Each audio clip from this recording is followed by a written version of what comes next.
Bonjour et bienvenue à tous sur le plateau de Vin sur Vin, l'émission qui rend accessible même aux plus novices le monde du vin. Alors si vous faites partie de la team j'ai passé une demi-heure devant mes vins au rayon des supermarchés, ne zappez surtout pas, on vous explique tout. Alors ici Aïcha Chamari, votre présentatrice, et aujourd'hui je me trouve au cœur des vignes magnifiques, des vignobles magnifiques du château de Belley, accompagné de Laurent de Groc et de Philippe Mutari.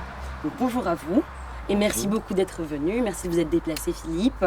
Donc, Laurent, vous êtes responsable production du domaine viticole. Est-ce que vous pouvez nous expliquer un petit peu plus en quoi consiste votre métier? Alors mon métier, il consiste à gérer les vignes et le vin. Donc les vignes et la cave. Donc je suis responsable de toute la partie production. Voilà. D'accord, donc vous passez directement donc, de la vigne jusqu'à la production dans son entièreté. C'est très polyvalent, c'est beaucoup sur le terrain et c'est passionnant comme métier. Ok, voilà. Et est-ce que vous pouvez nous décrire un petit peu plus les goûts et les saveurs de vos vins? En fait, nous on fait 8 vins différents, on a différentes gammes, on a 3 gammes. Donc on a une entrée de gamme, c'est plutôt des vins de plaisir, un milieu de gamme avec plus de complexité et puis la cuvée Agnès en rouge et en blanc, qui sont des vins un peu exceptionnels et on fait uniquement 600 bouteilles de chaque. Voilà. D'accord, donc de manière annuelle. Et pas forcément tous les ans, il faut vraiment que la qualité soit au rendez-vous. Donc la cuvée Agnès, pour 2024, c'est encore un peu tôt pour le savoir, mais on en a fait en 2023, on en a fait en 2022. Ok, et en quoi la localisation du domaine, en fait, elle change donc, le goût du vin? En fait, pour faire du bon vin, il faut des bons raisins. Ça, c'est une règle essentielle. Et donc tout vient du sol. Il faut des sols qui sont drainants, donc qui stockent pas trop l'eau. Ici, on est sur un terroir de poudingue, donc c'est d'anciens glaciers qui se sont effondrés. Et donc c'est un sol qui est constitué principalement de cailloux et de sable, pour faire simple. Donc c'est des sols qui sont très drainants et qui sont très qualitatifs. Il y a le sol, il y a le climat, donc l'ensoleillement, la pluviométrie, etc. Il y a l'exposition au soleil aussi, on peut être exposé est-ouest ou nord-sud, c'est pas pareil. Donc nous on a plutôt des vignes exposées à l'ouest. Et puis après, il y a l'expérience des hommes et leur savoir-faire qui fait qu'ils sont plus ou moins capables de faire du bon vin. Voilà. Okay. D'ailleurs, nos journalistes, ils se sont rendus en votre compagnie, là où toute la magie s'opère. Donc c'était un zoom sur la production. Donc c'était Julie Gautret et Alexis Grenier.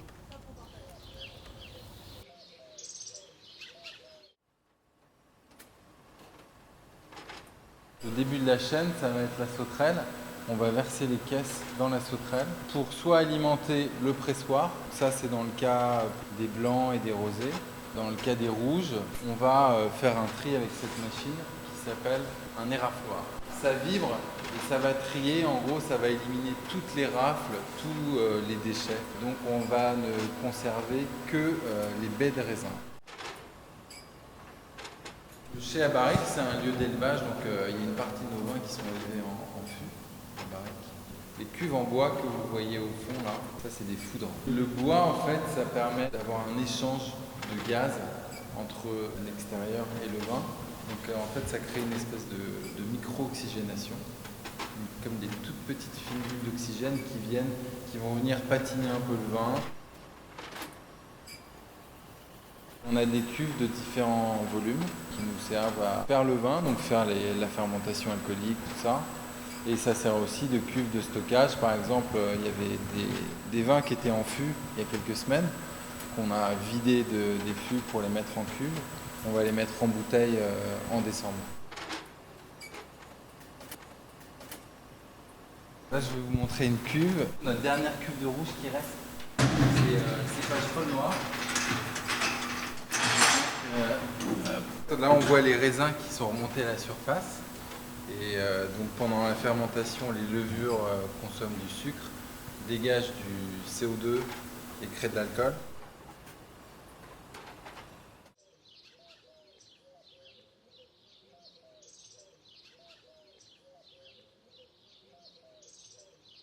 Un focus sur la production qui pourrait même tenter les non-consommateurs de vin.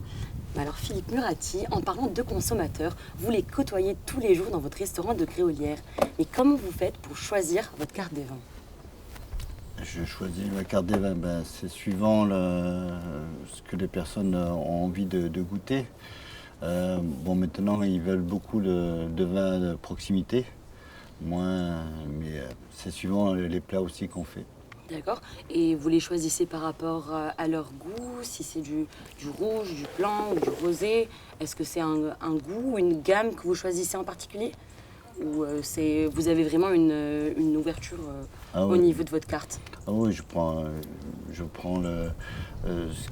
je peux pas en avoir énormément, alors je suis obligé de faire un choix.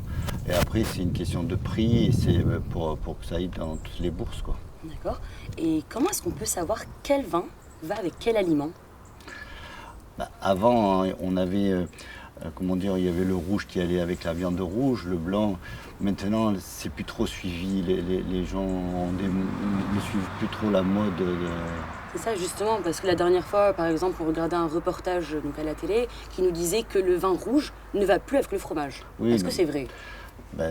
C'est suivant les goûts des personnes. Je veux dire qu'ils veulent goûter, ils veulent du vin blanc ou ils veulent, on ne sait plus.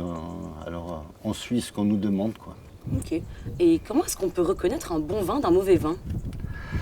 Alors ça, c'est plus le palais et la personne, du vin qu'on va trouver, quoi. Parce que là, c'est un peu niveau. C'est aléatoire, Ouais. c'est vraiment, ça varie entre les Ouais, vins, et puis, la voilà, et puis cuvée. c'est le prix, c'est tout, quoi, je veux dire. Mais moi, j'aime bien prendre des vins où il y a écrit le récoltant dessus. C'est au moins après, parce qu'on peut être charmé par une étiquette qui est jolie et tout, mais que c'est pas très bon, quoi.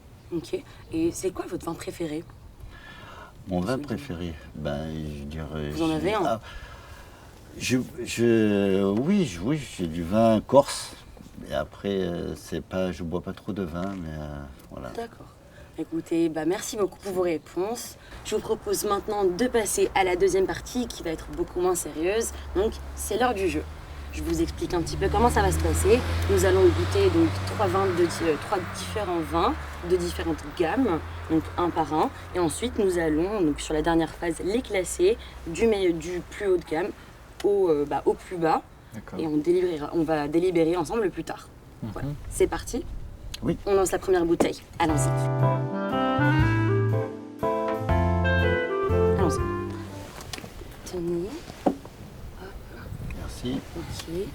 Donc, je sais pas comment il faut tester. Donc, est-ce qu'il faut commencer par les odeurs ou par le goût? En général, pour les experts, on apprécie d'abord la couleur. Ok. Donc la couleur, ça peut être l'indicateur de plein de choses, de l'âge du vin, etc. Ensuite, on sent et ensuite on goûte. Voilà. Ok. On peut aussi passer directement à la bouche. Direct Il n'y a en pas bouche. de problème. Ok. Écoutez, je vais faire comme vous. Voilà. Donc, j'ai testé la robe, mais pas trop. Ok.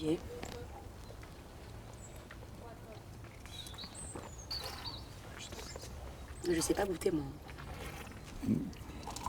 Moi, j'ai bu. Moi aussi. Mm. Ok. Bon. Moi, j'ai appris compris, mais donc voilà. Allons. Bon. Il était. Vous le trouvez comment, Laurent? Je le trouve assez souple. Il n'est pas inintéressant. Voilà. Un côté fruits noirs. Après, moi, je ne suis pas sommelier, donc je ne vais pas vous donner 36 000 qualificatifs. Ouais. Moi, ce qui m'intéresse, c'est l'équilibre. Savoir s'il est équilibré, s'il y a des défauts. Assez agréable, ouais. Okay. Ça va? Ça a été. Ça a été. Pas très, c'est pas trop ma tasse, mais. Pas vraiment voilà. le vin que vous recherchez à goûter aujourd'hui. Ouais. Je vous propose de passer à la deuxième. On passe sur la deuxième. Je vous propose de goûter celui-ci. Merci. Je le fais. Merci. Tenez. Ok, donc la robe. Mm. Ok. Je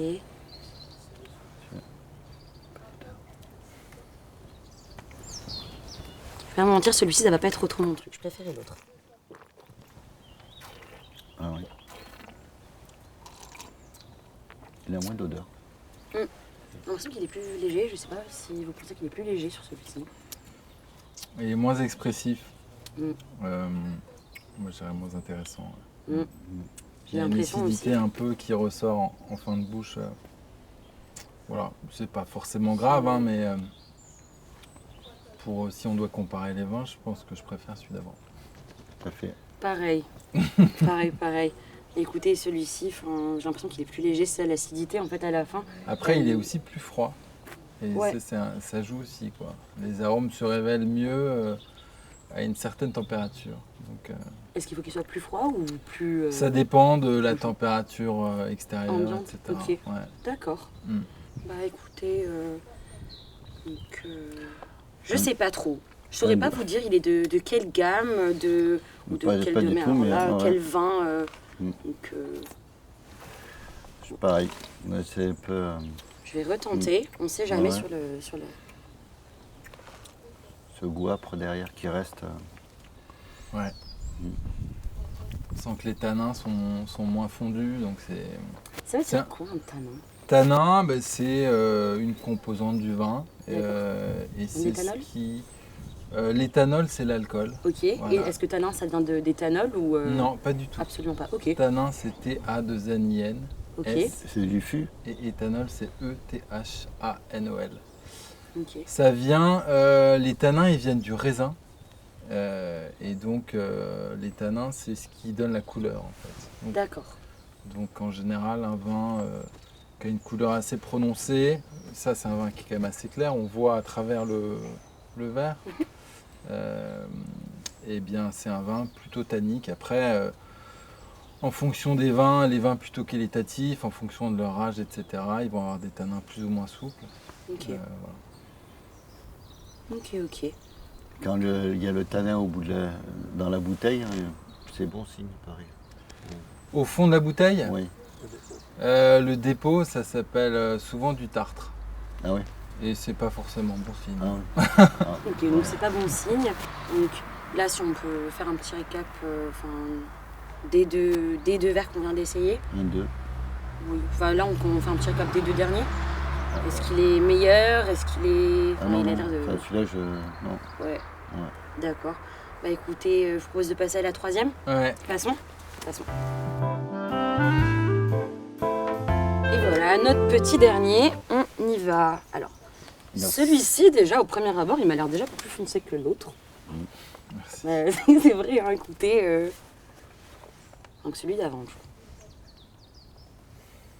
Ok.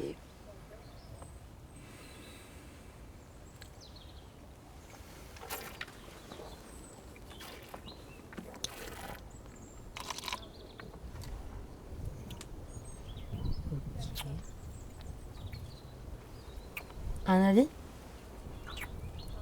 Un avis.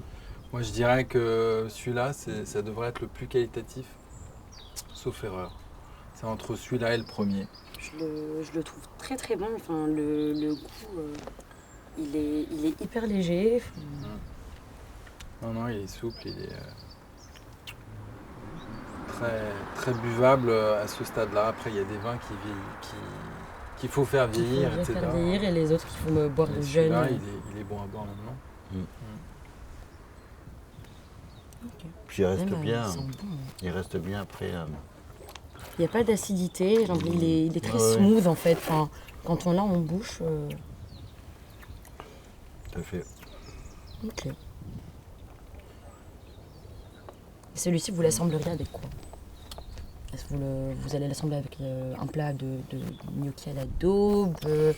C'est une question, vous savez. Ah oui, non, mais moi j'aime bien la viande rouge. Après, des vins qui ont bien mariné et tout, c'est agréable. Mais non, là je vais avec une viande bien rouge qui sans sauce, ça serait très bien. Directement, Ouais, au grill. Voilà, Une belle côte de bœuf. c'est ça. Une belle Voilà. côte. Arrêtez, on a Bien. faim maintenant, on n'a pas mangé. Écoutez, N'en parlons pas, vous savez. Bon. Je vous propose de passer à la délibération. Vous préférez goûter? Mais non, allez-y, non, je vous non, en non, non, non. Ok. On passe à la délibération. Oui.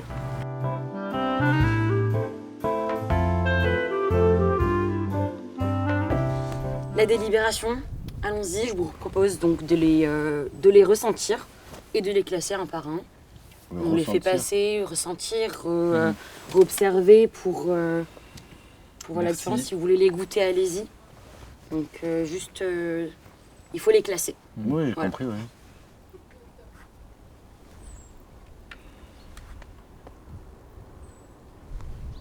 Moi, je goûterais bien le 1, Allez-y. parce que j'ai un doute. On va faire ça. J'en prie. Tac. Voilà. Je pose.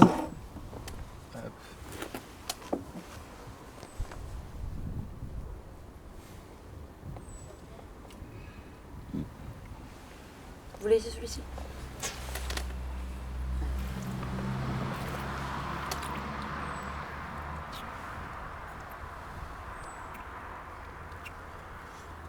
C'est pas facile, hein. Vous en dites quoi? En fait, c'est toujours un peu difficile quand on goûte un vin. Le premier, il faut souvent le regoûter parce qu'il faut que votre palais s'habitue, etc. Mais au risque de me tromper, je dirais que l'ordre, ce serait le 3 est le plus qualitatif, Ok. ensuite le 1 et ensuite le 2. Ouais, c'était 3, 1, 2. 3, 1, 2. Mm. On essaie de... Attendez, on va les mettre. Alors, hop, comme ça. Oups, pardon. Ça, c'est le 2. Ah, ok. C'est le 1. Donc, Et vous? Moi, je pensais que, Ouais, c'est alors, bon. dans ce sens-là, donc si c'est 3, 1, 2, moi, je mettrais plutôt le Le 2 2 au milieu. Enfin, et le 1 c'est ça, en le... dernier? Ah Je sais plus trop. Attendez. Donc, oui, je mettrais le 2 avant le 1. Donc, Le 2 au milieu. Donc le meilleur. Non, attendez. Quel est le meilleur? Voilà. Le meilleur pour Bah, vous. pour moi, le meilleur, c'était le 3e. Voilà. D'accord, voilà. donc le 3. Donc, voilà. On attend la délibération. Donc, est-ce que, comme ça, le sens vous va? Ah non, mais... Eh bien, écoutez, on me dit à l'oreillette que c'était le 1, le meilleur. Et que C'était le 1. c'était le vôtre. Ok, ouais. Donc, voilà. Donc, c'était voilà. le meilleur, il C'est était toujours un ici. exercice périlleux. Et après, donc, on avait ça. Et ça, a priori. Donc, voilà. Ok. Écoutez. Ouais, Donc là, ce qu'on a compris, en fait, c'est qu'il fallait goûter un vin plusieurs fois pour pouvoir comprendre ce qui s'est... Comment les avoir, en fait, pour pouvoir comprendre comment les goûter. C'était, il fallait les réessayer plusieurs fois. C'était bien ça. Ouais. Bah écoutez, merci beaucoup Je vous en d'avoir prie. joué avec nous à ce jeu-là. Merci à nos téléspectateurs. Merci à la régie, au Château de Belley, bien sûr. Merci beaucoup de nous avoir accueillis aujourd'hui. Et écoutez, c'est la fin de notre émission. Donc, une prochaine fois peut-être. Donc, on se plaisir. retrouve bientôt sur 20 sur 20.